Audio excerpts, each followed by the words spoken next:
Thank you, Roger. Those words are too kind. I appreciate that introduction more than you know. Westmont College baseball team, first I want to say congratulations. What an accomplishment. NIAI champions last year. Wow. Honored to be here. Love this school, Westmont College. My son went to a couple of basketball camps here in the summer, stayed in the dorms, had a great time. I used to coach basketball 8 seasons, football 1 season. Again, thank you for having me. So imagine this. You're in your dorm room. You're about to go to bed. You're closing your eyes. And somehow, I don't know how, maybe a combination of virtual reality and artificial intelligence, this image appears right in front of you, right at the foot of your bed. This image is you and staring right at you. And the image asks you 3 important questions. Who are you? Who do you want to become? And how do you want to be remembered? These are really important questions. Now, you might be a little startled if this does happen. And my tip would be don't answer that out loud, maybe under your breath, because your roommate might think you're a little crazy. So as I said, these questions are important. These are questions I ask myself all the time. Hopefully you'll ask yourself these 3 questions. Who am I? Who do I want to become? How do I want to be remembered?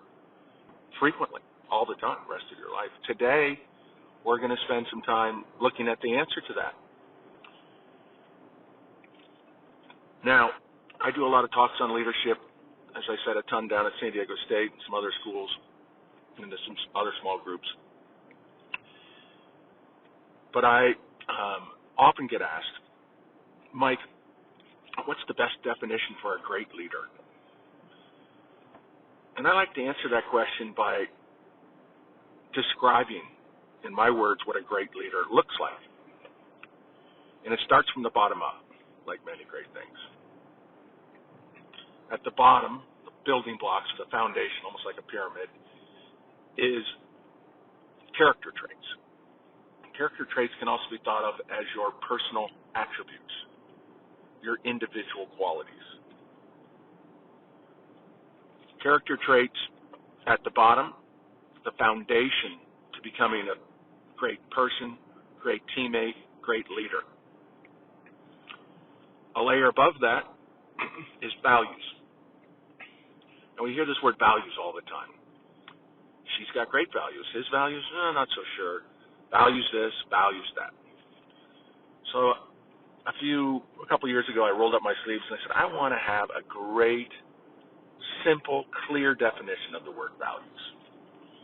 Kind of joking last night, I was talking to my wife. I said, if I ever got a tattoo, I think I'd get it right on my arm. So here's the 14-word definition, what I think the best definition for values.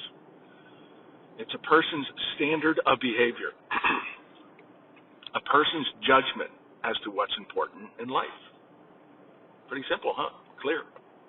A person's standard of behavior, a person's judgment as to what's important in life. Values provides the individual, direction in life. So character traits on the bottom, next layer up, values, providing you direction. The next layer on top of that is what I call your leadership philosophy or your belief system.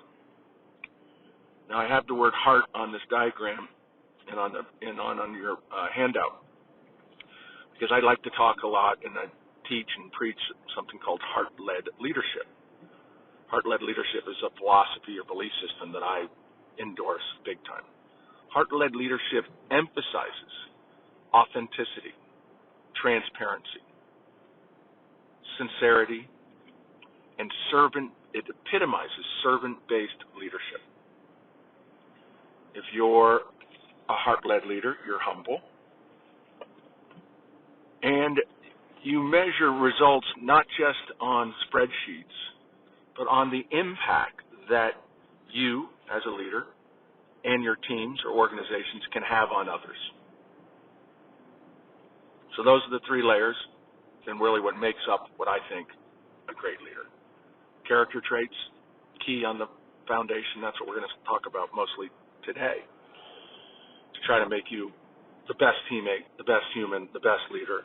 On top of character traits, values, and then overarching and at the top is your leadership philosophy or belief system. All right, so let's have some fun.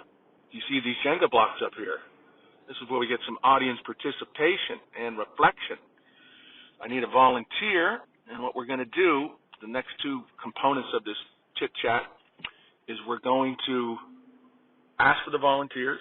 You're going to come up here, pull out a Jenga block, one of the 21 character traits that is listed and defined in your booklet that I've given you all, and then it's going to read the definition and then briefly note what that means to them, or why they think that's important. So, who's the first volunteer? Oh, by the way, I think I got a little prize for you, too, in the event you volunteer. Then after that, what we're going to do is roll up our sleeves and do a little work, and I'm going to have you look at these 21 character trait definitions in the booklet, and I'm going to ask you to pick out the top three and fill it in on that last page where I have the pyramid and the blocks at the bottom.